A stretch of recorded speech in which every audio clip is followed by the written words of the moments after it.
Dans le tome 1, Yel et Gahalan sont perdus dans cette épave du Racine. Dans ce tome 2, on va découvrir d'autres lieux de cet univers via leurs souvenirs et les évocations de ces souvenirs, notamment Cérès, Eau Douce, la planète naine Cérès, qui est habitée par les Solariens, et Eau Douce, une station proche de la Terre, d'où vient Yel.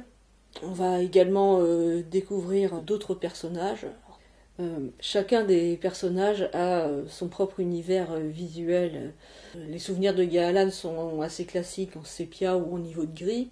Yel, ça va être des choses plus colorées avec des flashs de vision, des choses très proches de la synesthésie, c'est-à-dire la représentation d'autres sens comme le toucher ou lui en image. Il y avait des évolutions sur les personnages qui étaient prévues par le scénario, mais en travaillant la mise en scène, je les ai fait évoluer, ou plutôt ils ont évolué sous ma plume. Et Yel va devenir un peu plus volontaire, elle va moins se cacher, se prendre un peu plus en main, voilà. Gahalan, on va en approcher un peu plus sur lui, sur ses propres doutes. Et il y a aussi des éléments de son passé qui sont pas évidents. Pour ceux qui ont lu le tome 1, la fin laissait augurer une possibilité d'entente entre Yel et Gahalan. Les choses vont pas être si simples que ça dans le tome 2.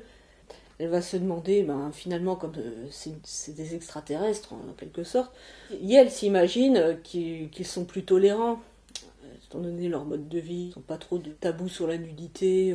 Du coup, elle se demande si en fait ils n'accepteraient pas mieux en tant qu'intersexe que ses compatriotes d'origine terrienne, enfin de culture terrienne.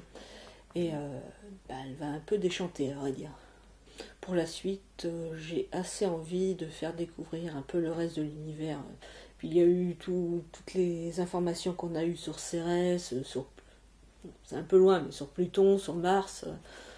D'une certaine manière, vivre sur une planète naine ou un astéroïde, c'est un milieu quasiment insulaire, même plus confiné qu'une île, puisque autour c'est pas de l'eau, c'est du vide, avec des poussières et des vents solaires.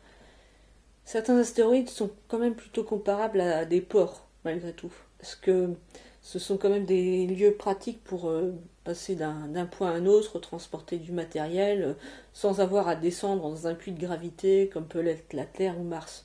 Le paradoxe, c'est une histoire qui se passe dans l'espace, et j'ai toujours très envie de représenter des arbres, de la végétation, et tout ça.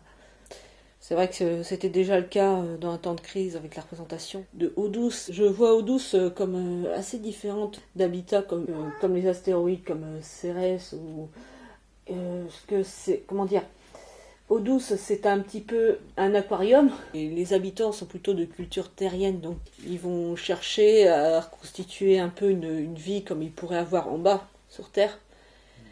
Alors que les Solariens qui vivent par exemple sur Cérès, ça fait 200 ans qu'ils sont là. Ils ont fait leur deuil de la Terre et donc leur mode de vie est adapté, même avec un habitat artificiel, la gravité est forcément très faible. Les ressources aussi. Amis lecteurs, j'espère que vous aurez plaisir à découvrir ce tome 2 de Déraciné.